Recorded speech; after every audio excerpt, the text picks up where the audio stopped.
Hey guys, I just have to pop in and talk about some technical issues that we had during the recording of this episode. I totally goofed. I forgot one of my mics at home. I thought, oh, no big deal. We can both record on one mic. Dear gentle listener, it was a big deal. I tried to salvage what I could in the editing process. I ended up having to re-record a lot of my stuff, and I had to end up re-recording a lot of her stuff, kept in as much original dialogue as I could. And you know, the irony of it happening to me on an episode where we're discussing shame was not lost on me. And instead of berating myself for not holding myself to this standard of perfection that I normally do, because I work really hard to make this show sound and be as professional as it can be, as mostly a one-woman show, I decided to give myself grace and roll with the punches because this conversation was beautiful, powerful, and meaningful. And just because the sound isn't perfect doesn't mean that the conversation isn't any of those things. This is me putting into practice what I read in this empowering memoir.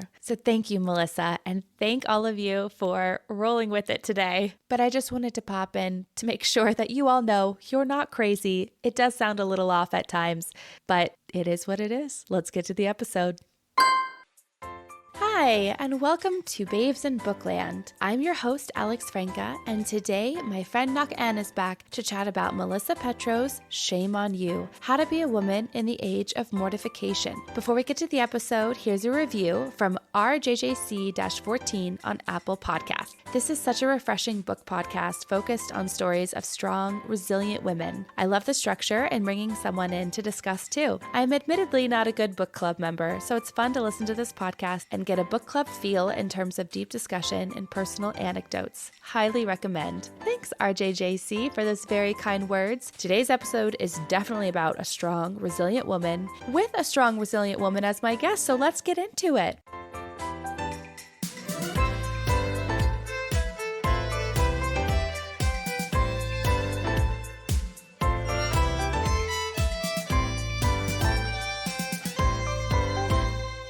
Hey, Yanae. Hi, Alex. What did you think of Shame on You? I think for me, there was a lot of things that were relatable. So I liked it more when she focused on her own personal experiences and when she brought in the stories of other women, because you do feel a sense of community. Also, just having you evaluate yourself and check in with your own feelings and reactions to other women at times. Yeah, I completely agree. Super well said. So as I said in the intro, this is Melissa Petro's memoir, but it's also a bit of a how-to. Melissa's hope is that she can help us first recognize how we women have been shamed throughout history as a tool to keep us subjugated, I think. And then second, she offers us ways to hopefully break out of the shame. The most important way, share our stories and experiences because shame breeds in silence. Full disclosure, Melissa slid into my DMs, Babes in Bookland Pod on Instagram if anybody wants to give us a follow, and asked if I'd be interested in discussing her book on the podcast. I said I needed to read it first, and so Nicole at Penguin Random House sent me and you and a copy to check out, and after reading it, we both felt that it was really right for the show. So thank you, Melissa and Nicole, for facilitating. I loved reading about Melissa's personal journey, and I appreciated how she gave so much space and value to other women's stories and voices and experiences in her own book to further validate this universal feeling and universal need to buck its hold on us. And I do need to say, Melissa gives so much more detail and expert testimony into what shame is, how it manifests in our bodies, our responses to it, and then later how to strengthen our shame resilience. So I really encourage listeners to check her book out for those aspects, because today we're really going to focus mostly on Melissa's journey. That's the MO of the podcast, but we'll sprinkle some of those other things in. Okay, let's just get into the episode because we have a lot to discuss. Sounds good to me. Shame on You was published in 2024, and this is Melissa's dedication for Molly. Okay, so before we dive deeper, let's give a little background on who Melissa is. Do you remember hearing her story? Like, had you heard of her? No, I hadn't. Yeah, I think we were both just a little too young to be paying attention. But in September 2007, Melissa wrote an article for the Huffington Post titled Thoughts from a Former Craigslist Sex Worker. I'll link it in the show notes. And because of this article, she's pretty much forced to resign from her position as an art teacher at an elementary school in the Bronx. And as part of her settlement, she can also no longer seek employment in the city's public schools again. She also settles to maintain her unemployment insurance. But she refuses to feel ashamed, though the media tries to shame her up and down. And she refuses to feel embarrassed of her past, saying that her past as a sex worker has no bearing on her ability to be a good teacher. And this is really the question here. Why can't women have pasts as sex workers or be doing sex work on the side, I guess, and also be good teachers and lawmakers, CEOs, mothers? Insert you name it here. She's written some great articles in response to all of this. We'll link those as well. And this book is really a marriage of her story, her standing up for herself and her character, and a well-researched look into basically what I said earlier. Yeah. So let's talk about shame, baby. Melissa writes, at its core, shame is an existential feeling of unworthiness and profound inadequacy. It's not just the fear that others will find you unlovable. It's a deep down fear that you don't deserve to be loved. Annie, what did you think of this definition? My immediate reaction is to identify it as guilt, but the shame, the deeper feeling of shame itself is, I definitely feel that a lot. I think that the whole deep feeling of being unworthy of love is, it's quite profound. So a lot of times I think that throughout the book, as I was reading it, then I had to kind of think about like linking feelings of guilt in the past. And I was kind of processing and kind of trying to think of like, does that really relate to shame itself, or does it relate to just the behaviors in that moment? So that's kind of part of what I was doing when I was reading the book as well. It kind of got me to think about that. Those two I tend to use synonymously, but I was like, okay, let's think about it as a separate thing, because sometimes you don't want to think about that. 1,000%. And for Melissa, she didn't feel guilty about being a sex worker, but she was shamed. And so I think when I thought about it specifically for her case, I was able to really make that distinction. But you're right. In everyday life, like these two go hand in hand. Like you're feeling guilty for maybe not doing the quote unquote right thing that you were taught to do. And then you feel ashamed about that. And then there's that thing where on top of feeling guilty, you feel guilty because you're feeling guilty about things that you're not supposed to be feeling guilty about. And you feel the shame in that. Yes, and you're just like, oh my God, it's like so the meta guilt, the meta shame. Yeah. I have to tell you, when I was reading this book and outlining it, I turned to my husband and I asked him, do you often feel shame in your life? And he was like, no. And I was like, yeah, that's it, isn't it? That's Yeah. it. It is really something that feels inherent to existing as a woman. It really does. Yeah. And we try to shame men, and there are men out there who deserve to be shamed, but it's like it doesn't stick. Most of the time. No, sometimes they be doubling down. So, Yeah. it is a patriarchal society, no matter how you slice it. So in some ways, there are just institutions in place that will constantly reinforce those behaviors. So even though you're pointing it out, just to think about the human experience, nobody likes to feel negatively about how they're existing, or to feel like how you exist impacts someone else in such a negative way. So if at a surface level we can get by and not have to think about that stuff, and the society backs you up on that, it's kind of easier to live that way, which sometimes I wish I were a man, because it is easier that way. Yeah. But unfortunately, that's not how we exist, or at least especially me. Like, I feel like I'm an anxious person. So it's like constant mental load, constant thinking, spiraling out of something small. And then it leads to these big feelings that you're like, oh crap, it's actually this instead of this. But that amount of thinking and feelings processing is not something that's like encouraged in men anyway. So it's like, never really had to do it. So I don't know. Yeah, totally. She writes this about shame versus guilt. Guilt is the not great feeling you get when you've done something wrong, whereas shame is a global feeling of wrongness. It is less about what you've done as it is an indictment of who you are. And yeah, it just feels personal sometimes, right? And it feels like as women, our character flaws are pointed out to us time and time again. And I don't know, like men don't even have character flaws sometimes, it feels like. You know what I mean? Yeah. Because even like when we're assertive, no, we're bitchy. Yeah. When a man's assertive, like that's a strength. Yeah. Yeah. And she does write a lot about the systemic issues and gives a lot of proof as to why we feel this way, but that it really comes down to us as individuals and then as a collective to do the work, to unburden ourselves. But the first step is, okay, why do we feel this shame? And where does that come from? And I think a lot of it stems from the idea that as little girls, we are raised to be perfect.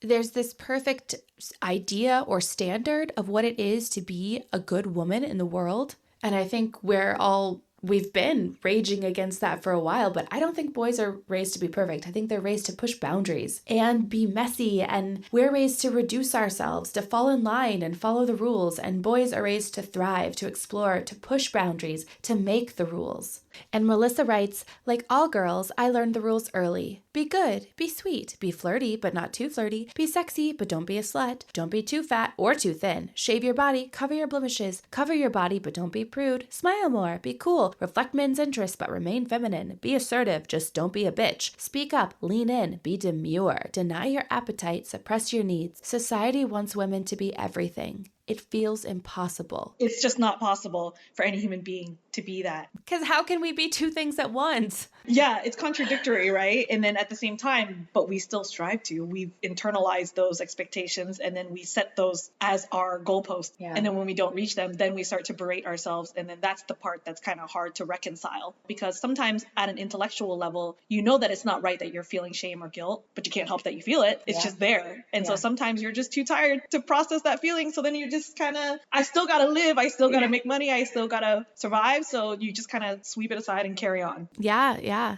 Do you feel like you were raised to be a good girl? I'm sorry. I've been reading a lot of smut, so every time people say good girl to me, they say, were you raised to be a good girl? I'm like, well, I guess. Excuse me, Mr. Edward Cullen, or whatever version of you is in this romance novel. Yeah, I think I was, well, being Asian as well, but then also raised Catholic, which you know. Guilt is the weapon of choice. And so I was definitely raised to be a good girl, but the thing that was frustrating because my parents were immigrants, and so my mom has a very, I want to say narrow, but I guess it's just a very traditional and old school idea of what good looks like. And at the same time, it's that divide and that nuance of living in America where the standards are different for good. I think I was raised with that expectation, but I didn't really get the definitions from my mom. So she would want you to be good, but what does that look like? So to her, she thought of that as 100% compliance. Whatever I tell you, you need to listen. Whatever you wear, you have to do this to be like a girl. That's not girly. You can't do that. Very black and white and very surface level definition of being a good girl. But for me, it was about being quiet and being compliant. And I think that just speaks to the Asian culture because it's a collectivist culture, you know, so you do put your individual needs aside. But then I was living in America where I was told that like the individual matters, your needs matter. And so I had a hard time with that because it's like, well, one part of my life tells me this is good, but this other part tells me no, that's bad. This is the definition of good. And then as a child, you kind of have to live with that and kind of figure it out. So maybe that's where my anxiety was born. That sounds so confusing. Yeah, definitely did get that message though, because my mom has those ingrained in her. She has those beliefs about what it is to be female. It just looks a little bit different in the culture, but very, very similar broad strokes as American ideas of traditional gender roles. Very, very much like that. It definitely made me think, the book made me reflect on all the ways that I feel shamed about things in my life, right? Which is good. I think that's Melissa's point. And one of them is romance novels. Like we really are. Okay, first off, it's like the highest grossing genre of literature, of fiction. Yeah. But like I literally bought an e-reader so that I could read the 50 Shades of Grey books because I didn't want anyone to know I was reading these books. And they were so popular. And it's like we're all in these same closets peeking out at each other being like, are you doing what I'm doing? Because I'm doing it. And like everybody's surprise, we're actually all doing it. Surprise! Like, why are we feeling ashamed of this thing that we all want to do? I don't know. Maybe maybe that adds to the appeal. You know, you can only read it under cover of darkness. Melissa quotes the wonderful Brene Brown, writing about all the messages we receive as women of how we should be from our smaller community of friends, teachers, faith leaders to the wider world, media, books, etc. And although this isn't true for every culture, Melissa educates us via Kimberly Crenshaw that Black women are supposed to be, quote, so strong as to be indestructible. This perceived indestructibility of Black women has long been an excuse for overwork and underprotection, a rationalization of our exploitation and abuse that has morphed into a dangerous stereotype that we have all too often internalized. Melissa writes, what a trick, weaponizing a woman's strength against herself. I found that fascinating. This is the stuff that in her book that is so eye-opening and really encourages you to pause and reflect and realize that we all don't have the same experience growing up. And for me as a young white woman, where I felt like being quiet and following the rules was being a good girl, and then for a young Black woman to have basically the complete opposite experience and be held to such a different standard, I mean, it's heartbreaking and it's infuriating as a woman and it's confusing embarrassing for little girls everywhere. Yeah. It feels like an uphill climb. I think that's probably why a lot of people don't want to talk about it. I mean, not that they don't want to, but it's like maybe they don't want to touch that subject. Well, it's like you said earlier, sometimes you're just in survival mode. I mean, do you really have time to sit down and psychoanalyze yourself and unpack all of these things? And also, maybe sometimes it feels like, what's the point? If the world's not going to change, what can I do about that? Yep. And especially if you're just going to be overwhelmed with those feelings because you know how big the conversation is, but it's not going to get anywhere. So you're just like, do I really want to go there? I think that that's such a strong point that Melissa makes in this book, is that like we all deserve to be unburdened by these shames. And we all do deserve to take this time and realize the external forces that are at play and build up that shame resiliency. Yeah, I think that I like that the most, where it was not so much about correcting others or, you know, of course we want to like promote change in the overall larger society, but it really was focused on the self and just releasing those from yourself and unburdening yourself so that you can just live, to be honest, like just to live a more authentic life. Yes, we all deserve that.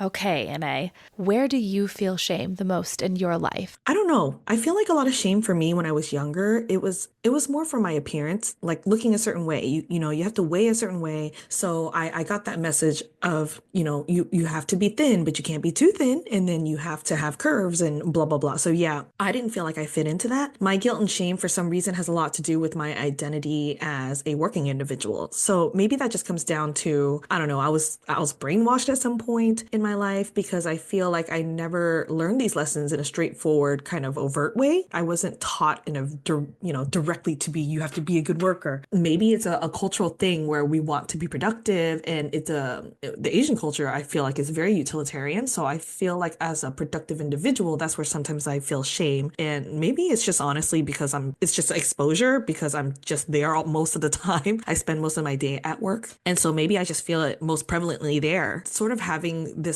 kind of residual or ongoing feeling of imposter syndrome, even though a lot of times, like, you know, I know I'm putting out 100%, I'm doing the best I can, I'm keeping up with everything that I need to do. It comes down to myself as a clinician as well, because sometimes I feel like I have to sacrifice my personal ethics because ultimately I have to make decisions that are more based on systemic need and not necessarily the individual anymore. So sometimes my shame and guilt is tied to that. I feel like I can't speak for all, but I do feel like it's a pretty shared experience for first generation born people. You know, there's that ubiquitous thing where we hear it. I feel like it's pop culture now. We hear it where Asian parents are constantly saying you have to be a doctor, engineer, lawyer, three presumably very secure jobs. And if you do that, you're going to be successful. You got to go to college and you got to follow these steps and you're going to make it. When I was younger, I kind of resisted that and I felt like I want to do something based on my passion. But now when I get older, you're more willing and able to look at it from my parents' perspective or your parents' perspective. When I look back, I started to realize how much my decisions and my success or the measure of my success also reflects on my family. And so the shame sometimes is tied to whether or not I'm making their sacrifice worth it.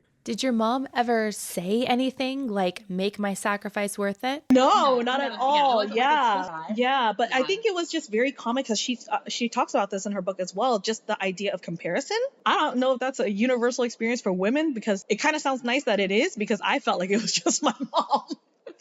But always comparing to other people's kids, like, well, their kids are going to become doctors and things like that. Well, that definitely happened to me sometimes too. So yeah, yes, it was, it was always that comparison and making me and my sister feel like if you don't measure up to the Joneses or maybe the Gwynns. So Melissa writes about, she speaks with a lot of women. She interviews a lot of women for her book. And upon speaking with a lot of women who were immigrants or daughters of immigrants, she writes about how the phrase model minority kept popping up. What does this phrase mean to you? For a long time, when I had a more surface level understanding of even just race and culture and things like that, for me to identify the oppression and the unfairness of the world, it was kind of like at a very surface level. So before, when I was younger, I saw the model minority label as something to be proud of. Wow. Okay. Yeah. So I was just like, oh yeah, we're doing it. Sense yes. As a child. Yeah. And like, even as a teen, I was just like, oh yeah, we're Asian. So it's because like you're in your teenage years, you're also, your identity is developing. And so now I'm just like, yeah, I'm Asian, rawr, Yeah. And so I was like, yeah, we're part of the minority, the model minority. Yeah. And then later later on, I realized, I was like, oh, that's kind of a term weaponized against other cultures by pointing us as a model minority, and then you're using it against other cultures, so then when your understanding becomes more nuanced and you mature in your thinking, then the model minority actually became something that was like very anxiety provoking, because it's like, talk about comparison, right? So it was more so, one, I felt guilty about being part of the minority that's labeled as the model minority, and then two, can I even live up to that? Yeah, and it's like, you can't help being Asian. Yeah.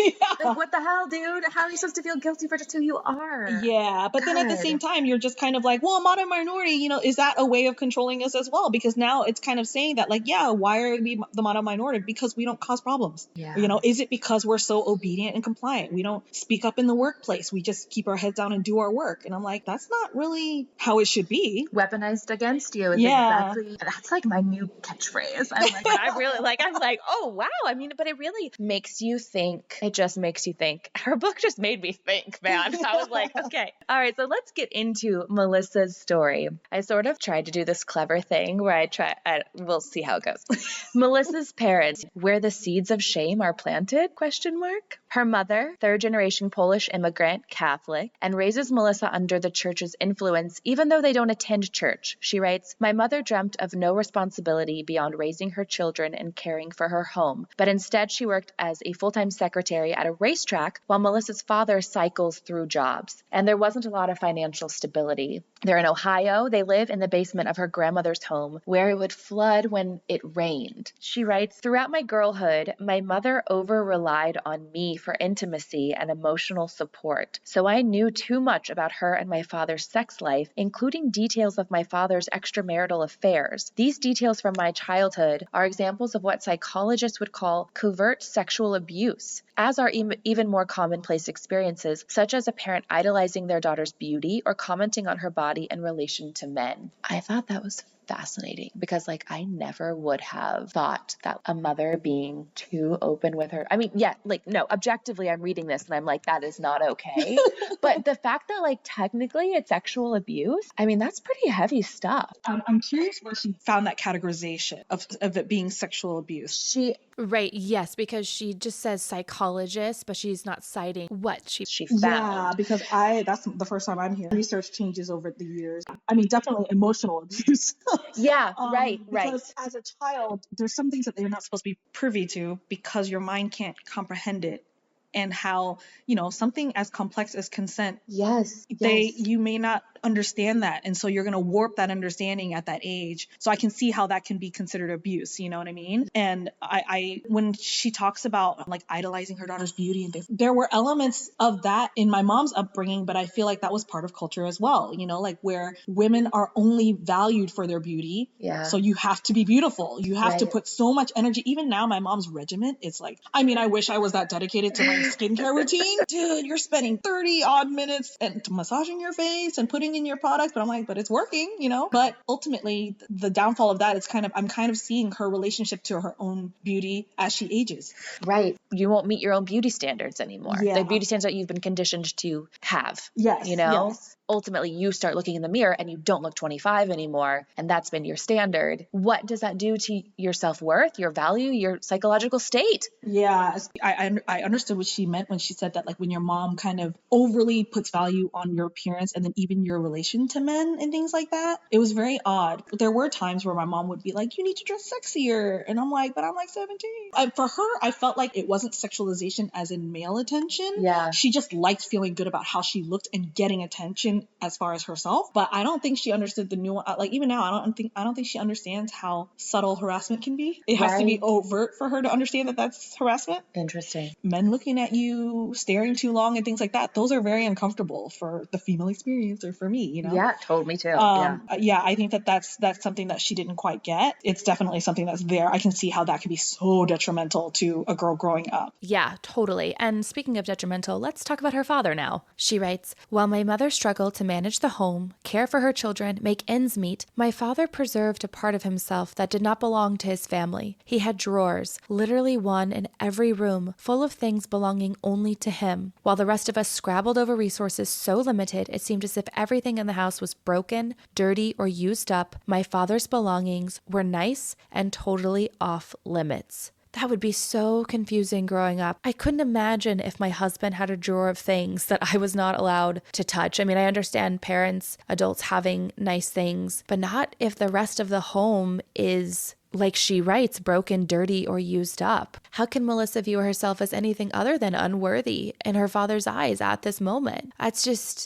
It's horrible. And she parallels this to the realization that it's a man's world. She writes, I knew even as a child, my father had something unavailable to my mother. What was available to my father as a man was far better than the world his wife and children inhabited.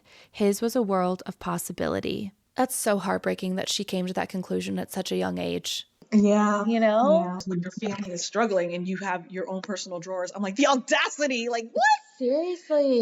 Maybe it's just the times then, but I'm like, wow, like her mother allowed it as well. Not saying that she was complicit in his privilege as a man. It could have been part of the culture as well and things like that. Or a mom saw it as normal. Not that she allowed it as in she's at fault, but like it was like that was okay for them. Yeah, I understand what you're saying. And, it also makes me think about what we talked about earlier, how her mother told her about her father's infidelity, and yet there were no real consequences for that too. And I think that all of this shapes Melissa's own complicated relationship with infidelity. And we'll talk about that a little bit later on. But I think Melissa's just showing us like she got a lot of mixed signals growing up. Yeah.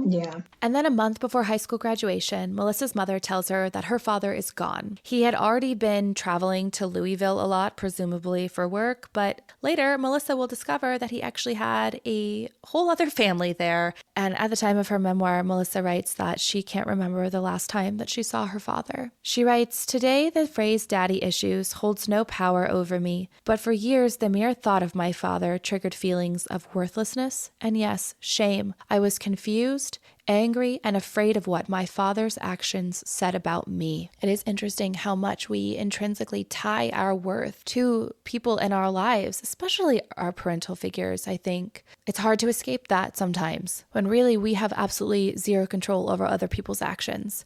Yeah. All right, next section, high school and sex. Shame starts to bloom. Okay, did you have any shame growing up around sex or your body? I feel like probably a negative and a positive. My mom was pretty bad about boundaries, so she would tout about purity and being feminine and things like that. But she also would have very frank conversations to me, woman to woman. At what ages did these start? More leaning towards like the end of high school, going into college. Okay, so not an inappropriate age to maybe have these talks, even though they're uncomfortable. Yeah. For me, I think that she talked more about, she actually said that sex was important. She didn't care about sex before marriage because she said that whether or not your partner is compatible with you, she said that's actually relatively important. Just don't be stupid and get an STD or get pregnant, Yeah. Good advice. Yeah. Please don't give me details, Mom, please. But yeah, she that actually kind of went against the Catholic belief. So that kind of was weird for me. The Catholic teachings themselves are all about like, there's that dichotomy of like either Mary or Mary, like the pure one versus the prostitute. Which Mary are you? Mary Magdalene or Virgin Mary? Yeah. I think that like for me personally, because I was actually volunteering at the church and teaching CCE, then it actually kind of reinforced that feeling of guilt about that. But I think I wasn't comfortable enough in my skin to even worry about sex at that age. So I was actually more shamed and felt guilty and awkward about my appearance more so. So then sex was not even on my mind because I'm like, it ain't happening for me. Yeah, my mom was also really open about sex. I think I was a bit younger. I have a lot of embarrassed feelings tied into that. And then also because I was being raised in the church, just these feelings of shame surrounding sex and sexual experiences and sexual desire. Wow. Yeah. Yeah. That needs to be unpacked in therapy. No, I mean, now it's okay. So I think we're okay. But like, I'm like in awe of women like Melissa who are just so confident in their bodies and view sex as this beautiful, powerful tool as opposed to this thing that you're supposed to be ashamed of unless it's in like the very right circumstances, Yeah. She does a pretty good job chronicling what it took to get there and feel that way about it, because she had her inner turmoils and certain things and aspects of it. I don't know. I don't know when society became the narrative that women can't enjoy the pleasures of the flesh. The men's pleasure definitely takes precedence, right? Because men have to climax in order to procreate. And I think women's pleasure being equal or as important has been a more recent conversation, like in the grand scheme of things. Yeah. Okay, so speaking about women's pleasure, let's talk about this first sexual experience that Melissa writes about, this out-of-body experience where she will ultimately come to the conclusion that her pleasure is not as important as her partner's pleasure. She's 14 and she writes this: "Do you remember what it was like to be a girl and those moments when girlhood was becoming something you were desperate to shake off, like how a butterfly must feel when they are breaking free from their cocoon, if butterflies were somehow embarrassed by the fact that they used to look like worms?" I love that. I was like, yeah, that's kind of it. Exactly. So she writes about kissing this boy in the woods and how she feels scared as he pushes up her bra and exposes her breasts. And like, she kind of knew him, but like didn't. It's all moving fast for her. He tells her not to be scared. They don't have sex, but he ends up going down on her. And she writes, "I was not in my body at this moment. I was in my confusion, ambivalent over what was happening to my body. It was happening to me, but I was not in control." Though she does say she quote, "wouldn't have described the experience as anything other than consensual. That night, as she lays in bed, a new emotion emerges in her chest." And I thought that was so interesting and she captured it so well, because it's like your first sexual experience is so confusing. You don't know what your boundaries are. You don't know where your boundaries are supposed to be. That's sort of what you're figuring out. You don't really know what you're comfortable with, but you're comfortable with this thing. You're in your mind, you're in your body. Things are feeling good. Things are confusing and scary. Yeah. And you just really hope that those experiences are with someone who wants to take care of you. It's so funny.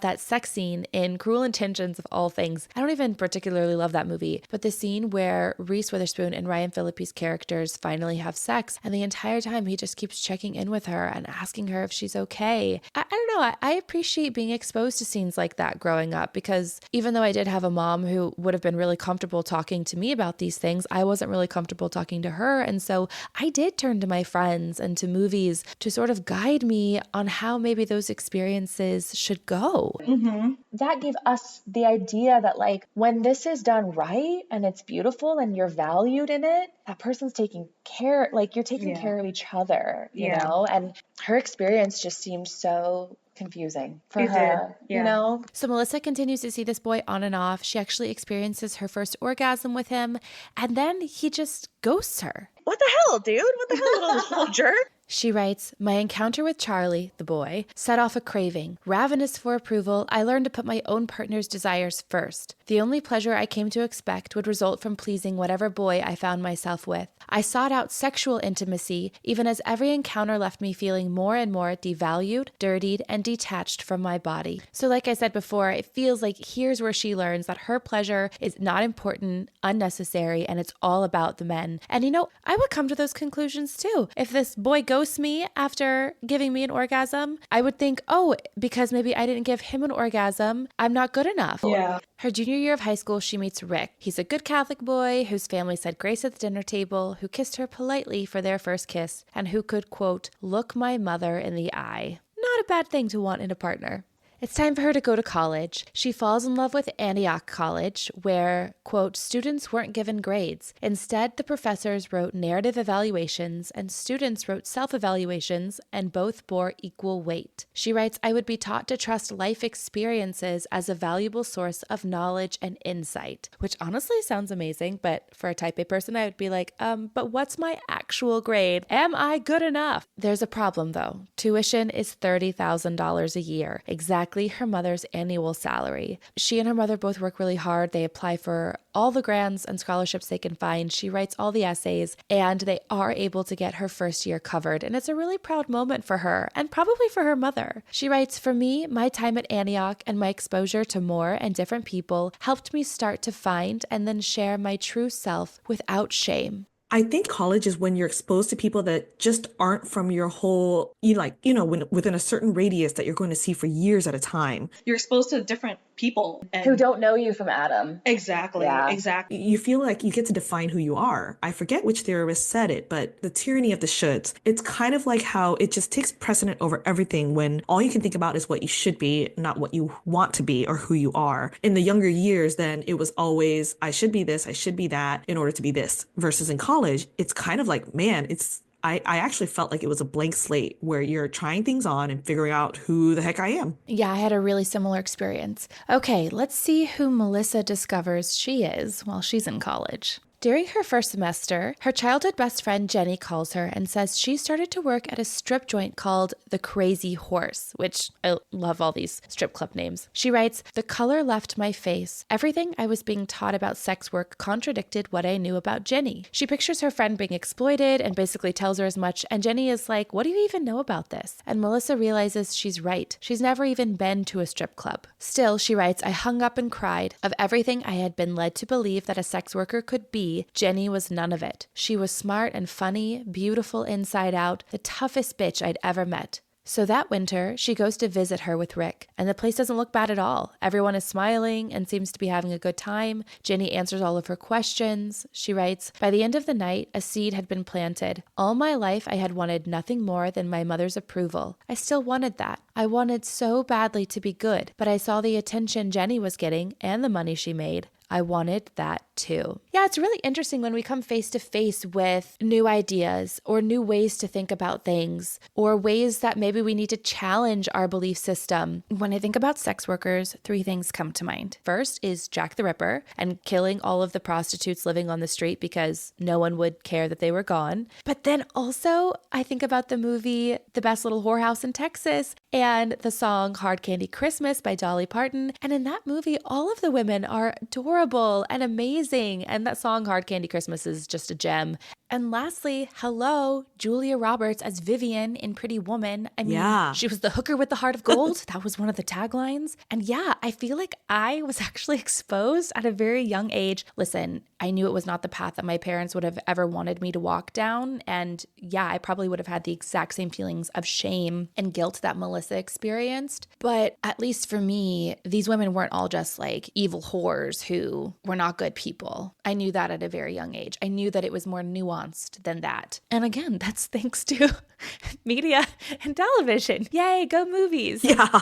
And I think it's great to always question why we believe the things that we do. So, my dear listeners, what are the beliefs that you have when it comes to sex work and sex workers? And then maybe how can those beliefs be challenged? How can you broaden your scope of the world around you? How can you get out of this black and white way of living and thinking? Yeah, I think this just boils down to consent, to be honest. And then we mentioned women's pleasure and how there's no shame in feeling pleasure in the act of sex. And so I think that the more important thing is safety and consent, because when you get down to it, we have to suspend judgment about what we think women should be doing with their bodies and treating it like a temple, but ultimately it's their choice. Women should be able to make their own choices over their bodies, full stop. More people are employed. It's going to help our economy, okay? Yes, exactly. Like, let's just suspend our judgment. Yeah, I wish. That was really the empowering part of Melissa's memoir for me. She provided that reminder that at the end of the day, we can either internalize the world's judgment about us and feel shamed, or we don't. And it is our choice. Yes, of course, it's not an easy choice. These thoughts, these feelings associated with how and why we feel shame, they've been conditioned in us since we were born by our parents, by society, all the things that we've already talked about and will continue to talk about. But Melissa is encouraging us all to take the time to recognize where those feelings come from, why we feel them, and then decide if we want to continue giving them power or not. We're never going to get rid of shame. We're always going to exist in a judgmental world. It's never going to be perfect. But how do I take control of my own life and the way that I feel about myself, which is what I deserve to do? What the world tries to tell me about who I am and how I look is not as important as how I feel about myself. Just because my house isn't spotless and everything isn't perfectly in its place doesn't mean I'm not a good mother. And it's about strengthening that voice inside your head. And when we're able to make those changes for ourselves, they will have the rippling effect on our community, on the world around us. I really believe that. Mm-hmm. Okay, so how does Melissa do that? Let's continue talking about her journey and we will get there. So Antioch has cooperative education, where students alternated academic terms on campus with terms of work or volunteer experience anywhere in the world. Melissa chooses to go to Mexico to volunteer at a preschool for indigenous street children. She's 19, and this is her first time out of the States. She's chosen to work at a location not on the college's pre-approved list, so she's responsible for arranging all the details on her own. Her housing falls through, then her credit card is declined. She's like, okay, something is going to happen now. And it did. She goes to a tattoo shop to get a tattoo. And I loved it because that's such a college thing to do, to be like, oh, I'm all out of money. Let me go get a tattoo. Yep, sounds right. And she's telling her tattoo artist all about her predicament. He asks her if she wants to make some extra cash. And she's like, yeah, I need to. And this is how she starts working at La Trampa. La Trampa, maybe? I don't know. She writes, when I first started working in the sex industry, I had no sense that my decision would have any real, far-reaching effects on my life. I felt as if I'd discovered a seemingly unending source of power and autonomy, relating in part to my newfound ability to make money, and lots of it, anywhere in the world. She continues, I had no reason to feel ashamed, and I didn't. Not yet, not really. But from the very start, I was haunted by the fear of what people thought, terrified by the threat of disconnection. So she's in this really weird place where she's feeling empowered and good and sexy, but she knows that other people will not accept it, especially the important people in her life. And that's got to be a really confusing thing. Yeah. She continues, I've met lots of women, including sex workers, who feel no shame about their sexual histories. Instead, they're terribly embarrassed by the size of their hands or the condition of their car. Someone told me that their greatest shame was that their father committed suicide before they were born. And I think, how can you be ashamed of that? But I knew the answer. Everyone's shame triggers are different. So she's working at La Trampa, she's making money, she's having a good time, but she does not tell her mom. Instead, she tells her that she's making some extra cash babysitting. She writes, I remember the feeling in my stomach, a sort of charged up sensation I couldn't name at the time. I can never tell her the truth. Whore is the ultimate unwanted identity. And that's true. We've been conditioned to believe that from the word go. I mean, that term slut shaming. There aren't the equivalent of these words for men. There just aren't. You know, I guess we can call men whores and sluts as well, but like it doesn't have the same sting as it does for women. She continues, from the very start, I avoided thinking too deeply about the choices I was making, including my decision to lie. By not telling my mom or Rick, I thought I could escape judgment and shame. A few weeks after she started work, she's taken off the schedule. She tries to find other work, but the clubs get seedier and seedier, and finally she just decides to use up her money on a ticket for her mom to come visit her. They play tourist, and then they go home. And when she gets home, everything feels different. She feels changed. She thought she could flee Mexico and what she did there and the, quote, shame there. But it doesn't work like that. She writes, something kept drawing me back in. I was fighting with myself. I was fighting in my head with everyone who'd have told me what I was doing was wrong. Because it doesn't feel wrong to her. It feels powerful. Is this a good thing? Because it makes me feel good, but yet I'm told it's not good. Like, what's going on here? Who's making the rules here? Exactly. Who makes the rules? She and Rick moved to Cincinnati, where he's going to school, and she's working nights as a hospital advocate for a rape crisis center nearby in Kentucky. She convinces Rick to let her drop him off for school and use their one car during the day, and she starts working at Leroy's Topless Cabaret, where she can kind of pop in and out and make a few $100 during a 4-hour shift. Of course, she doesn't tell Rick about any of this. She writes, sex work didn't begin for me as a political statement. I started stripping because I needed the money, and the fact that I enjoyed the work and wanted to keep doing it long after I needed to only confused me. When I thought of my mom, I felt angry. I felt sad. I felt guilty. I felt trapped, like whatever room I was in was losing air. I felt panic. She knows her mother would not approve of what she's doing, and so she pushes her away. She stops writing and calling her as often. And like, that sucks. You know, even when we feel like we're old enough, we no longer need our parents' approval, there's always that part of you that wants to make your parent proud. And she knows she's not doing that. That's a really hard battle that she has waging inside of herself. You know, you've always been really vocal about the expectations put on you. You spoke about that earlier in the episode and how you haven't always risen to the expectations put on you by your parents. Has that battle ever waged inside of you? I think that because every choice I made kind of went against what my mom wanted or expected, I never, well, okay, I can't say never, but I didn't consciously feel like I sought my mom's approval. So I actually had that feeling relatively early on because I had made up my mind that what she believes is not what I believe, period. So I'm not going to follow that. I'm still going to obey her where I can because I want peace in the household. So I was very much the compliant child, as in, I didn't get in trouble and things like that, but I'm still going to do what I do because my parents aren't there to watch me, like latchkey kids. No guilt, no shame. It wasn't like it was my own personal statement, it wasn't me like, yeah, I'm going to stick it to my mom and do what I want just because. It's almost like I already knew I couldn't live up to what she wanted anyway. And I think as a kid, I had a lot of anxiety and depression. So I knew that I just couldn't do it anyway. So I kind of gave up. I think the thing is, I don't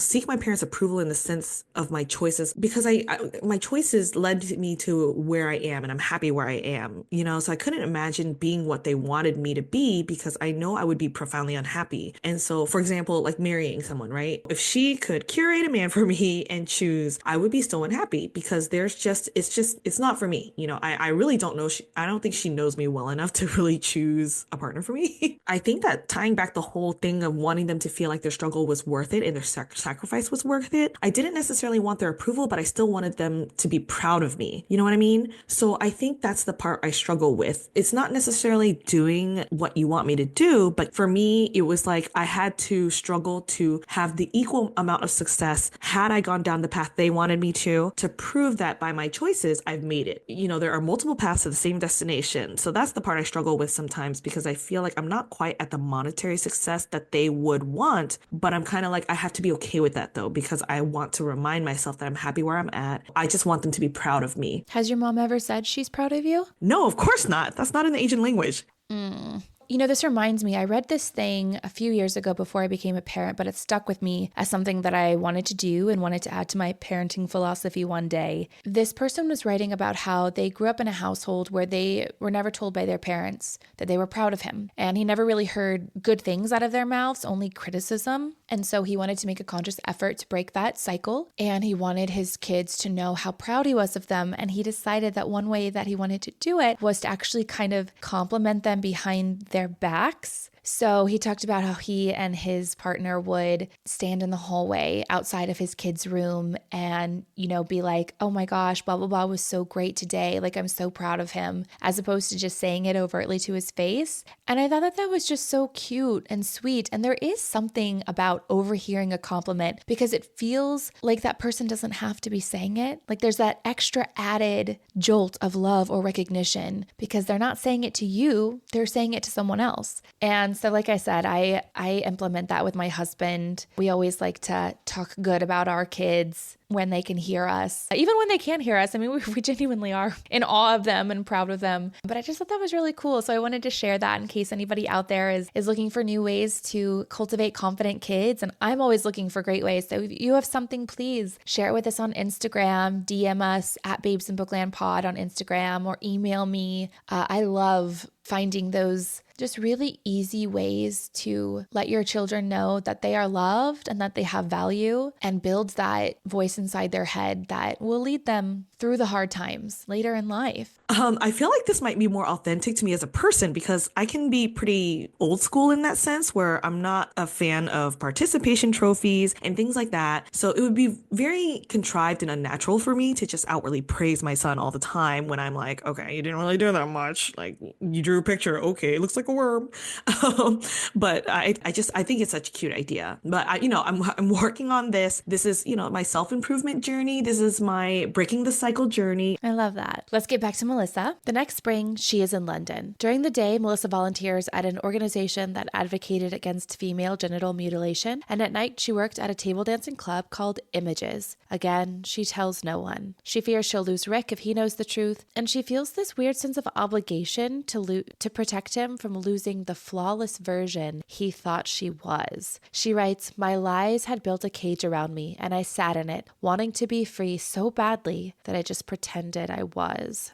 Then one afternoon, she gets an email from her mom. Subject line, "You're dancing." And the email is horrible, a gut punch. Melissa writes, "She said she was humiliated. I know you're stripping," she said. I am not a stupid or naive woman. This is all my fault, it went on. She compared my having lied about my job to my father's adultery. She said it made her want to puke. Melissa continues, the fear, distrust, and isolation I had already begun to experience as an individual working in the sex industry was compounded. My sense of self was shattered, my sense of trust in my mother destroyed. At the time, I pushed the thought of all this away. I needed to believe she still loved me, that I was still lovable, in spite of what I'd become.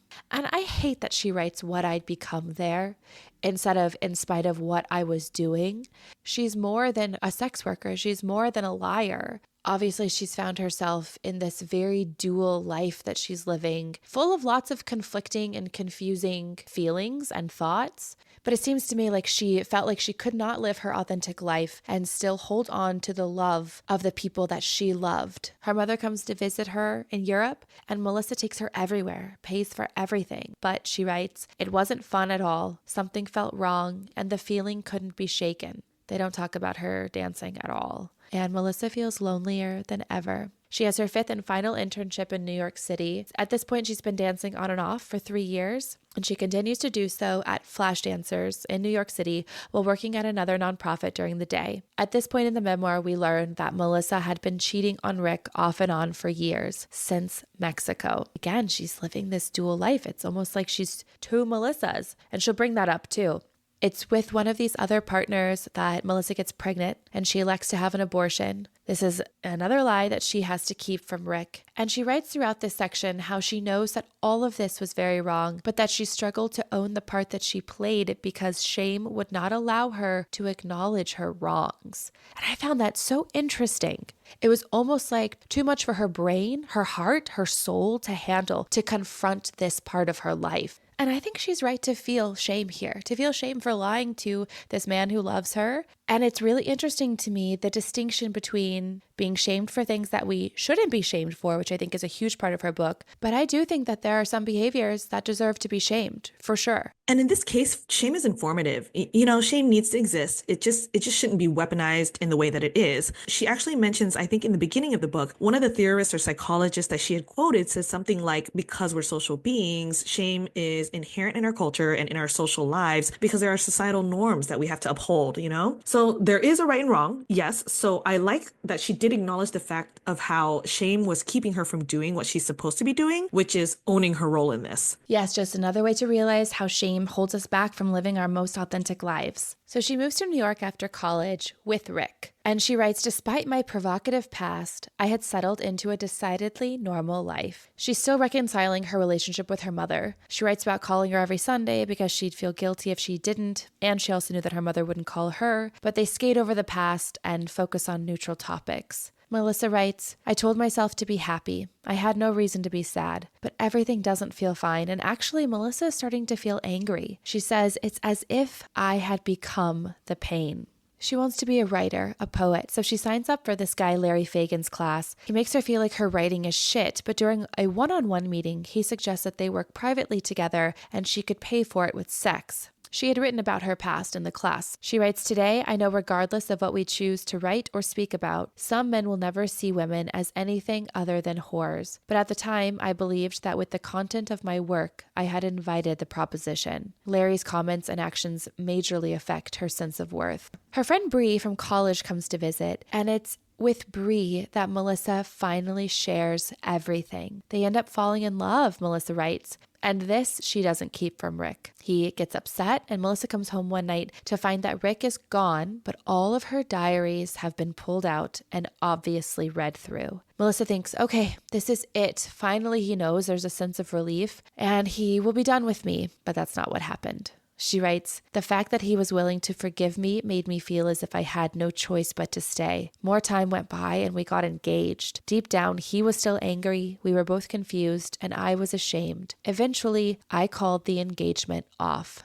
And I know that Melissa had a bigger purpose for this book than just merely sharing her journey and her personal memoir, which I think is super fascinating. I wanted more. She just tells us about Bree, this woman that she's able to unburden herself to and fall in love with. And then that's it. Like, she just went back with Rick and eventually called the engagement off. I wanted more, Melissa. I wanted more. Yeah, she has a very interesting story. She shares this quote from 17th century Japanese poet Mizuta Masahide, which I love. My barn having been burned down, I can now see the moon. She writes that she sees the wisdom in this quote now, but not at the time, because after Rick left, it was just darkness. She writes, I drank to fill myself up. I drank to drown the darkness. I fucked anyone to feel something, and still I felt nothing. I felt nothing. I felt nothing. Then I felt pain. 7 months after the engagement is called off, she starts to see a therapist who refers her to a psychiatrist who gives a prescription for pills that she writes makes her feel even more out of control. She also doesn't follow his advice to try a 12-step program, and instead she starts trading sex for cash. She writes, I told myself that sex was work, a job like any other. So what if I enjoyed it? The truth is, I didn't enjoy it as much as it offered a feeling of relief. When I wasn't working, I felt fragile, stressed out, or depressed. So she sells sex online for about 3 months. Then she does finally attend a 12-step program. This is about a year after the initial suggestion. And she writes, this was my moment of grace. She continues, in recovery, I was offered an opportunity to live by a new set of principles. Sobriety, I was taught, meant that I would have to learn to pass up instant gratification in exchange for the dreams and ambitions I had tossed aside. It was an opportunity to become just one person instead of two, the unlovable person I feared I was on the inside, and the I don't give a fuck person I presented to others. Both these versions of me were false. In recovery, they said I could become the woman I was meant to be. And I did. Her recovery was all about the radical acceptance of herself, even the dark parts. And man, when you can truly accept yourself, the good, the bad, the ugly, and realize that you aren't God, you aren't perfect, but you're still lovable and you still have value and you still have worth, that is the beautiful place that I wish we could all be. All right, so Melissa starts teaching. She writes, my first day of teaching coincided with my 90th day of sobriety. Teaching was exhausting. And I was terrible at first, but I was determined. She has many students who were labeled limited in English proficiency, and as an art and creative writing teacher, she quickly realized she needed a new approach than just reading to her students. She writes, my job, as I saw it, was to give my students permission to tell their truths and make art that represented their experiences. Together, my students and I explored new and familiar materials, we took risks and made discoveries, we made mistakes, and we fixed them. Kids are quick to crumple up a piece of paper and take a new one, but in Miss Petro's art class, there was no starting over, only turning whatever we'd begun into something else.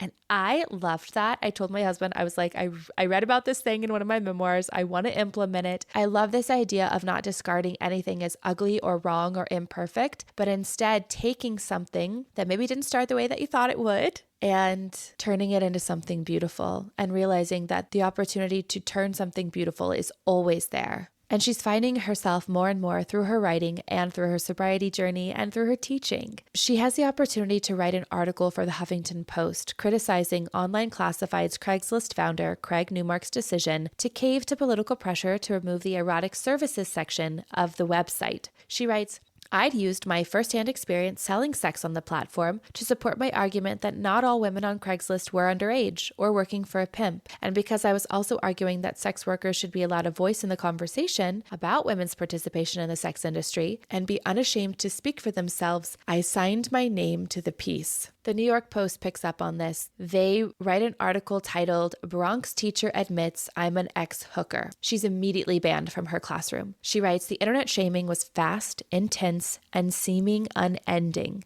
There's so many stupid puns and titles. She's called a whore. She's deduced down, her character questioned. She writes, I held my head up high, but I was also human. I was angry and confused. I was right, I believed. But then how could the world be so wrong? Part of her hopes that some good will come of this, draw traffic to the Huffington Post article, have people come to new realizations. But mostly it's just a fucking shitstorm of people laughing at her, calling her stupid, random men sending her dick pics. She writes, for a long time in my mind, I became exactly what the New York Post said I was, a disgrace. I have carried the shame of that experience for a decade. But she writes that ultimately there was good that came of it because she felt empowered to finally share her story and write this book. And she also says that there's not a shame story that she can't relate to. This is her taking back her narrative. She writes, "For so much of my life, I felt irredeemable. I had so much then to reclaim. When I look back at the years lost to shame, the years of feeling around blindly in the dark of my self-hatred, I recognize the honor and bravery this took." She continues, "Becoming a writer, coming clean, and telling the truth of my experience saved my life, even as it further complicated my relationship with my mother." So she's been, let go from the classroom. We talked at the beginning of the episode about her settlement terms. She can no longer seek work as a teacher in New York City public schools. So she's supplementing herself by writing. And what is she writing about? Obviously, this experience. This makes her mother very angry. Her mother threatens to publicly discredit her. And Melissa tells her that she's sorry she feels embarrassed by Melissa's work and she loves her very much, but she has to live her truth. She finally has to live her truth. She writes, "I spent a long time waiting for outside affirmation. I'm learning to give myself what I need, and I'm surrounding myself with others committed to living similarly." Yeah. It can be hard to figure out how to live your most authentic life because your metrics are from where? Your parents or society. You have to figure that out. Melissa writes about meeting Aaron and how before their first date, she actually purposefully withheld her last name so that he wouldn't Google her and go down that rabbit hole and maybe have all these misconceptions about her. Well, he does anyways. I have no idea how. He must have excellent sleuthing skills. I don't know. Everybody does a little recon. Yeah, right? it's true, right? But he doesn't bring her past up. He lets her do that first, which is a really good move. Then he puts her at ease by telling her something equally as personal to level the playing field, and then they move on. About a year later, they get married. She writes this, "When it comes to dating and baggage, we've all got baggage. What works in my marriage is that Aaron and I are both teachable, and we are committed to doing the work. Neither of us demand the other to be perfect, only that we both remain open and willing to learn." I thought that was such a beautiful way to write about marriage. Do you feel like that's where you are with your husband? I feel like we have to constantly remind ourselves of that. So with a partnership, it's just really hard. It takes a lot of work, So with my husband and I, and my partner, life partner, basically, baby daddy, we All of the above. yeah, we basically have to. Actually, he reminds me more than I remind him. I feel like I do admire that about him. That even though I am the marriage and family therapist, I fall back on old patterns, and it's really hard for me because it's my own feelings of like fear. And anxiety, but it's whenever we get into a tough spot, then I'm already starting to catastrophize. My guilt ties into it, and so I forget that we are committed to learning and changing for each other and figuring it out together. Versus him, every time we get in an argument, he always reminds me that he was like, and when we get in an argument, I never think that it's going to end. I always think, how are we going to fix this? And so he actually said that to me in one of our very early big arguments before we even got married, when he was just like, that never even crossed my mind. And me already, I was crying because it takes me days to finally come back together to talk about it. Yeah. But I was crying for days because I was actually mourning the relationship already. So he was like, it never occurred to me to even think that it's over. I always think of it as, how are we going to fix this? Yeah. And so I was like, oh, damn, my thoughts are bad, or not bad, but like, this is where you learn your own automatic thinking and those, all that stuff with my parents and all those rules, you know what I mean? Because that also ties into shame and guilt as well, because it's basically, I married somebody that my mom didn't approve of. So then now it's like, oh my God, it's proving her right. Or like, did I make the wrong choice? All of that comes back into play, So it's so true. You really do have to commit to learning together and being open and giving your partner grace, but also giving yourself grace to go through those ugly moments and like, give me a sec to learn. And I'm still growing as a person, Yeah, it can be really hard, but like, luckily we have really great men who get us, understand us, work with us. So this leads us to another big thing that I think a lot of women have to deal with, mommy shame.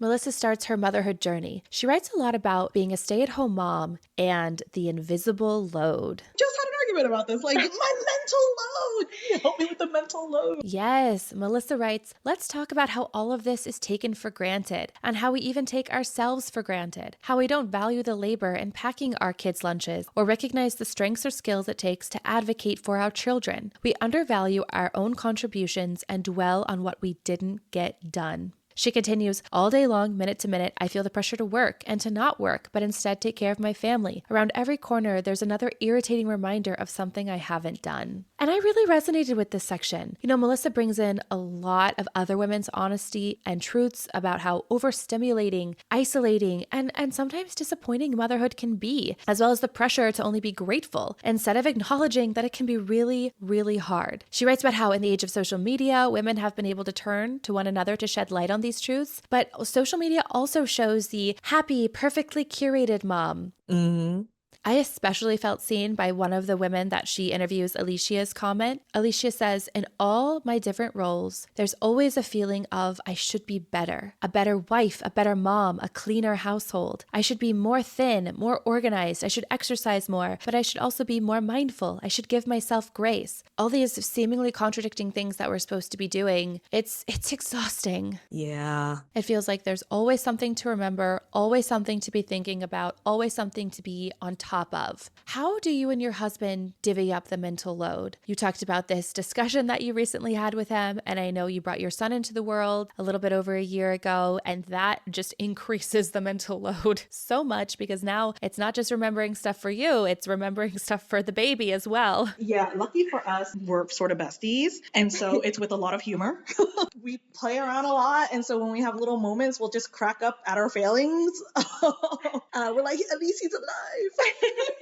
For me, like, I think the adjustment was hard, even prior to the first year, but like when he was born, I actually had already settled, my mindset had already settled, like, I'm going to be a childless woman. Okay. And so I'm reconciling that and I'm okay with it. So shout out to all the childless women. That does not make you any less of a woman, you know, or women who, or trans women, you know what I mean? Yeah. It just makes the experience different. I am lucky that my partner is very involved. So even with that benefit and that privilege of having a person who's very aware of the responsibilities it requires, you know, it's so freaking hard. Yeah. So we do not need that extra external judgment, please. Yeah. The mom shaming is real. You know, like, it's so crazy because you see so much on social media where it's a lot of really moms coming together, like sharing their experience and kind of laughing about sometimes you hate the job. Yeah. Know? Yeah. It's a thankless job and it's okay to be frustrated. It doesn't mean that that's not you as a mom. Okay. I'm just having a moment to make fun of this. But damn, those comments, people are, maybe you shouldn't have had kids. I'm like, you know what? You need to chill the fuck out. Totally. Like, you don't know. Yes. And anything. so, yeah. And so the thing is, it's like, even if you're, you know, I do go through that guilt of, because now you're seeing the explosion, the development and things changing day by day. And so I already know that in my head, I'm already feeling like he's going to take his first steps at daycare and I'm going to fucking miss it. You know, even his first word, girl.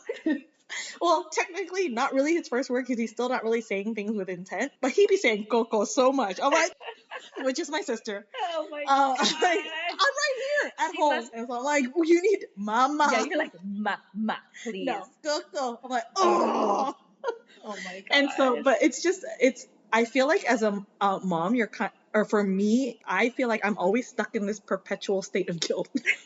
Yeah, because there's perpetual guilt. Be real, it's a really, really hard job, and it's the most thankless job there is. You know what I mean? So yeah. Even though it has its joy, I mean, okay, so I'm a stay-at-home mom basically on weekends.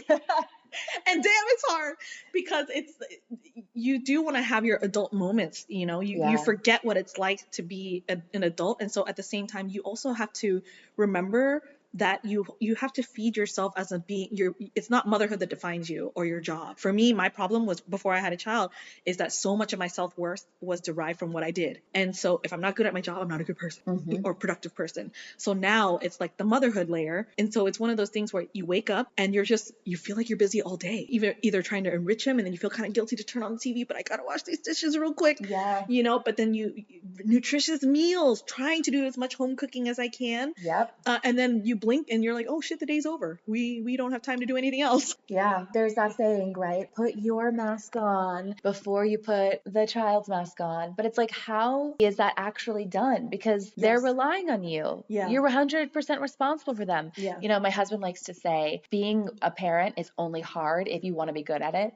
Oh. And it's like, it's because you're putting that stress on yourself. You right? are, because you see the responsibility and you accept the responsibility that the gravity of it. And it is a big deal. And like, we do want to, I want to raise beautiful, kind, compassionate humans to help make the world a better place. I can't do that if I'm not putting in the work. Yeah. But you're right. It is so important for us to like realize that we are important and that our needs need to be met. And we can't, the other thing that I see a lot on the internet is like, you can't pour out your cup if there's nothing in you. If you're not if full. your cup's empty. If your cup's empty, you know, but does our society reward that? I'm like you. I have an amazing, incredible partner who also realizes the responsibility and he loves it. He loves being a dad. And I feel shame about that. Am I not being a good enough mom? Because like, I don't want to be on the floor wrestling with my kids right now. Like, first off, my body is broken. Okay. Like, let's be real. And I don't know. What I was taught was a good mom is not necessarily the things that I want to do. Yeah. I don't want to sacrifice myself every single day. You feel the effects of that too, because I'm getting a taste of it now, because I feel like when you give everything there is to give and you have nothing left, man, that's another layer of guilt, because now I'm short with, when he cries, or there's little things that you no longer want to do because you just want to get it done quickly. Like just as simple as a feeding. I want to spoon feed him because I want him to eat in 20 minutes because we got to go somewhere. But then you're not giving him the opportunity to have his sensory experience of eating with his fingers and things like that, or you don't want him to get messy because you got to clean it up. Yes. And that's why, because I'm so freaking tired and I'm so drained. Yes. And so now you're not allowing him to really experience this world as a kid either. Sometimes you have to just let him be, but then I have nothing left. And so then I'll get frustrated easily. And I'm like, they can feel that energy. They can. So I'm like, I don't want to be that mom. Right. So sometimes I've actually told my husband this, where, we talked about the mental load and sometimes he forgets and he lets me do all these things because it comes natural to me and I'm good at it. But I actually I broke down and I was crying to him and I was like, I know you think I'm good at these things and I think about everything, but I don't want to be that person. Yes. I do it because I feel like I can't rely on you to do it, or I have to, but I don't want to be that person because I'm a mess. Like when I'm able to knock out everything else, I'm a mess to get there. Yeah. And you know what? I don't want my daughter to see that that's what womanhood is. Yes, I so don't true. want her to see that. My husband and I started doing this thing where we encourage each other to tap out. And there are days where I tap out sometimes at like 5:30. So and sweet. he's like, I've got the kids, Yeah, and there are that's your times when he comes to time. me and he's like, I need 20 minutes. And I'm like, yes, go. It's just lovely to like be there for each other. And I just feel so lucky to have people like you in my life where we can just talk about this stuff and there is no shame and there is no judgment and we can laugh about how hard it is and cry about how hard it is and cry about how fast it's all going and wish we could slow it down. And there's a lot of crying. But Melissa talks a lot about the community that she's found for herself at the end of the book. That was actually I think that was one of my favorite parts. I love this part so much. It's just, girlhood, womanhood. Yes, she writes, the love I feel for women keeps me alive. It nurtures compassion and reacquaints me with the love I feel for myself. Platonic love is where it's at. 100%. We have some great women in our lives, Yeah, we do. Before we get to the last section of her memoir, which is all about healing from shame and building resistance, I wanted to share one more quote from this section. She writes, "Moms don't want sentimentality, bunches of flowers, and brunch one day a year. We want legislative victories that protect our rights and afford us more freedoms." Amen. Okay, so how do we heal from shame and build that shame resilience? Melissa writes, telling our stories, returning to the body, feeling our truths, and developing critical awareness. It isn't about fighting shame, because when you fight a feeling, you're at war with yourself. Instead, freedom comes from getting quiet and curious and welcoming and accepting the feeling so as to allow it to pass. Only then can you turn the fight to the real enemy, the institutions weaponizing our perfectly natural emotions against us. Melissa really encourages journaling, getting those thoughts and feelings outside of you, the good, the bad, the ugly, the weird, the messy, so you can pause and reflect on them. Okay, why am I feeling this way? And can I give myself some grace? And communication. She writes, by reaching out and sharing our personal stories, however shameful, we develop a clearer sense of who we are and what we believe. And we create a world where others are equally emboldened to express who they are, understand how they feel, and ask for what they need. She continues, ultimately, to reconnect with the world and ourselves, we must connect with other women, even when it's hard. We must learn to love by loving. And I thought that was so beautiful, and it's so true.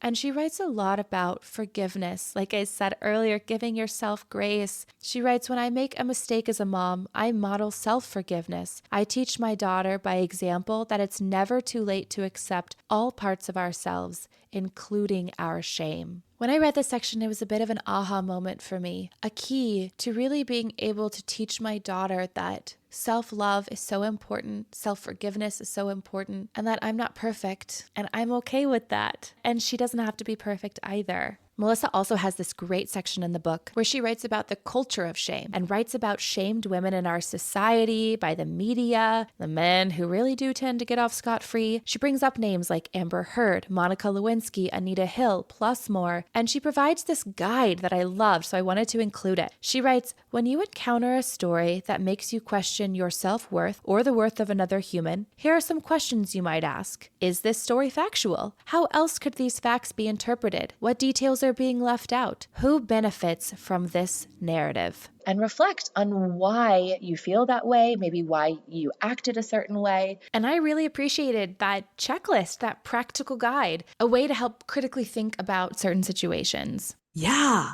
Well, Ine, that is Melissa Petro's Shame on You, How to Be a Woman in the Age of Mortification. And, it is a how-to guide. Like I said earlier, gave you some little snippets of how it is a how-to guide. I feel like Melissa's book is not only a call for me, the individual reader, to find and let go of what I feel ashamed of or what triggers shame in me personally, but also an ask of all women, for us to all be here for each other. Let's come together, connect, provide that safe, shame-free, judgment-free space for us to exercise all of our demons. Cause it's hard enough. Let's just be here for each other now, guys. Come on. I just encourage all of us to ask ourselves, how does shame hold me back from living the life that I want to live, that I deserve to live? I think this book was a really good reflection book in the sense of isolating shame from guilt and things like that. It did get me thinking about these things, and also having yourself check in with how you feel towards other women. That was a great part. Like if you have this thought, and this is something that's always present in my mind anyway, like in general, this is part of my overall growth as a human being. I always try to meet people where they're at. This is just, how I try to approach relationships. And then this was my approach in therapy anyway. I'm very much about you honoring your experience, and you are the expert in your life. But at the same time, you have to take responsibility for those things and also knowing yourself. And so I think that to be able to live an authentic life is the greatest blessing. And it's sad that not everybody gets to do that. I know that we come from a place of such privilege. We just having a career, having an education, having parents that love us, having a support system. Oh my God, shout out to the single moms, because I don't know how the hell they're doing it. Seriously, I also often think about single parents. They are amazing. Yeah, I feel like I definitely want to continue to create that kind of space, that kind of community for women, because we are our best allies. Exactly. Let's be compassionate with one another. Let's talk to one another.